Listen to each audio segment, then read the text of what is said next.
Hey, it's James here, the DM from the Every Tenday campaign, for a behind the screen session where we're going to be looking at 5 advanced DM tactics. We are not a big D&D channel. We're not super famous voice actors and performers from the west coast of the US. We are a small family-based channel based here in the UK. And what that means is your subscription really does mean the world to us. So if you like our videos, please hit that subscribe button. Tip number 1.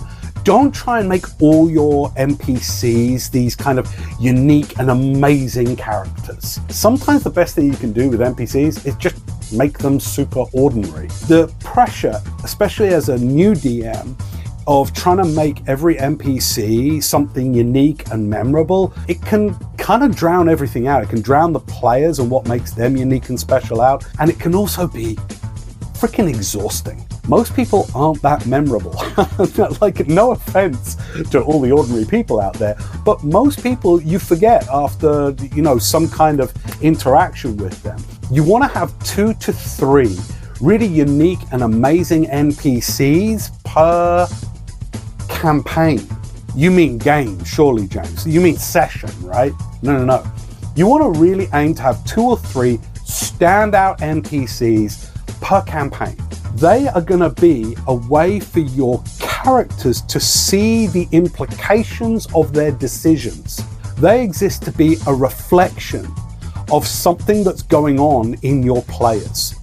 So where your players are maybe exploring some moral quandary that they're going through, your special NPCs exist to be a mirror of that quandary, to be able to reflect it to them in a different way. You really only need 2 to 3 per campaign, with the exception, obviously, of your bosses and your bad guys and all that kind of thing. Advanced DM tip number 2, allow your players to lead the story. I'll give you an example from our campaign recently, literally like at time that I'm doing this video for you. We just stepped away from the main campaign. You can watch these on our playlist for campaign 2. The players played different characters. Now, this came because of a conversation with my son, Finley, one of our players. I don't know whether you've seen Rogue One or Star Wars Story, but it kind of like tells the story of how the plans for the Death Star even came into the Rebels' hands in the first place. If you've seen it, you know, right? A limited number of people survive, right? And my son was talking to me about this, and he led this idea that wouldn't it be cool to do something like that in our D&D game? He said, well, we could do a separate game. We could do a one-shot to show how something that the players will never get to play out themselves, but like how that happened in the first place. And I was like, that could be a really good idea. So I let him lead the story on that. You've got to have regular conversations with your players. Be willing to question, like, where are you at right now? And be able to listen through what your players are telling you and incorporate that into the story you're telling. And when you do, you can get surprises that your players will love. Advanced DM tip number 3, themes will always reveal themselves through resistance. So I'll give you an example from our campaign 2 at the moment. The players came into possession of a dragon mask, one of 5 used to summon Tiamat. From the moment they came into contact with this mask, they were mainly concerned with who can we give this mask to? Like, how can we get rid of this mask? So they resisted taking on the responsibility that came with possessing this mask. And I could see that resistance early on. The theme that started to come out from that, from resisting taking on this task of figuring out how to keep the dragon mask from getting into the hands of the faction of the worm. Even if you don't seem to be the epic heroes for this job, maybe it's your job nonetheless. And it's those themes that then really allow character to develop so beautifully. DM tip number 4, unbalanced combat is where character is revealed. As DMs, we are supposed to really think carefully about how we create encounters for our players that aren't going to lead to a TPK. What's on the character sheet in many ways isn't character. It's everything but their character. Early on in the campaign, our players arrive in Kendall, and in the midst of the council meeting, I won't give you too many spoilers, but a massive disaster occurs.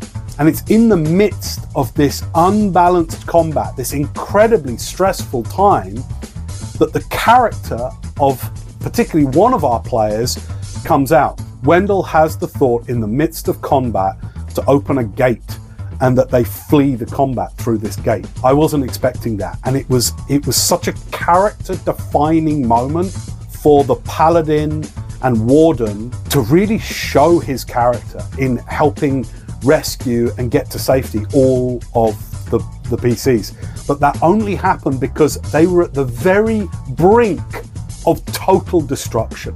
Don't be scared to actually create unbalanced combat encounters, ones that maybe stretch all of your players beyond the brink of what they've got on their character sheets to deal with this, because it's in those moments that character will often show itself. Advanced DM tip number 5. Don't be frightened of disappointment. At the end of many games, there can be a frustration. It's one of those things that as a DM, we can take it really personally. I know I often do. I often think, oh no, have I done a rubbish game? And if I can trust the story, and if I can trust my players to lead the story, that frustration will always be resolved. The problem isn't that there's frustration. It's what we as DMs sometimes think we need to do to avoid frustration. So sometimes we want to try and make everything nice, make everything right. What we're trying to do is we're trying to control the feelings of our players. What we really want to do is to not be afraid of frustration, to allow those darker moments, to allow those moments where the players really don't know what to do next, to allow that to be. Because remember, from that resistance, not only will character be revealed, but themes will be revealed as well. That can often be the sign of huge breakthrough to come for the players. And sometimes when we try to make it so that everyone's happy and everything ends nicely and everyone's super chuffed with that story and how it all went, what we really do, we take away completely the chance for breakthrough. I hope you enjoyed these tips. Please let me know by subscribing if you like this and you'd like to see more of these in future. And be sure to check out our main campaign, which I think you will love. We're every Tenday, D&D for families and young adventurers. And I'll see you again really, really soon.